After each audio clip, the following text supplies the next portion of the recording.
জানিয়ে দেব সর্বশেষ আপডেট বাংলা সংবাদ ও শুরুতেই শিরোনাম। নির্বাচন কমিশনের প্রতীক তালিকায় মূলা, বেগুন, খাট, বাটি সহ এ ধরনের প্রতীক থাকা নিয়ে প্রশ্ন তুলেছেন জাতীয় নাগরিক পার্টির উত্তরাঞ্চলের মুখ্য সংগঠক সার্জিস আলম।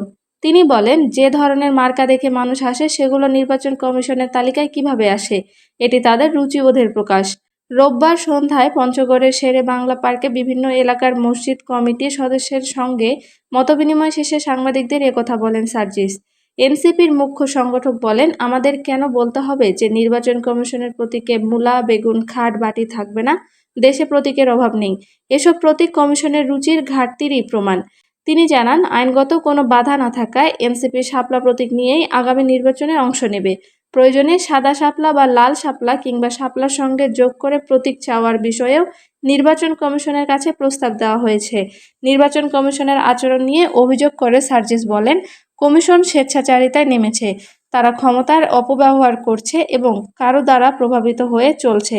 আমরা এই ধরনের আচরণ মেনে নেব না। প্রয়োজনে রাজনৈতিকভাবে এর মোকাবিলা করব।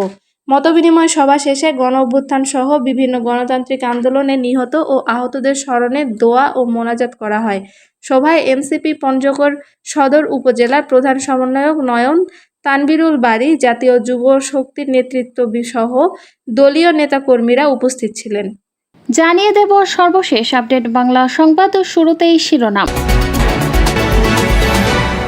কুমিল্লায় রাসেল নামে এক যুবক প্রকাশ্যে পিস্তল ঠেকিয়ে হুমকি দেন। পরে স্থানীয়রা তাকে অস্ত্রসহ গ্রেপ্তার করে পুলিশে সোপর্দ করেন।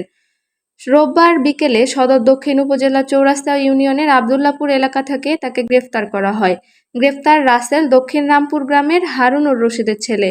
তিনি যুবদল কর্মী পরিচয়ে এলাকায় প্রভাব বিস্তার করে আসছিলেন বলে জানা গেছে।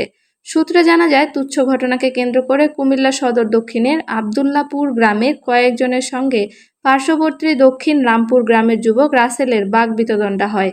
তর্কাতর্কির এক পর্যায়ে প্রতিপক্ষের ওপর প্রভাব বিস্তার করতে রাসেল প্রকাশ্যে পিস্তল ঠেকিয়ে হত্যার হুমকি দেন। এ সময় স্থানীয়রা দ্রুত তাকে পিস্তলসহ আটক করে পুলিশে খবর দেন। তবে পুলিশ ঘটনাস্থলে গিয়ে রাসেলকে অস্ত্রসহ গ্রেপ্তার করে থানায় নিয়ে আসেন। এ বিষয়ে কুমিল্লা সদর দক্ষিণ মডেল থানার ভারপ্রাপ্ত কর্মকর্তা মোহাম্মদ সেলিম বলেন, পিস্তলসহ গ্রেপ্তার রাসেলের নামে অস্ত্র আইনে মামলা দায়েরের প্রস্তুতি চলছে। তার নামে আগেও 2টি মামলা রয়েছে।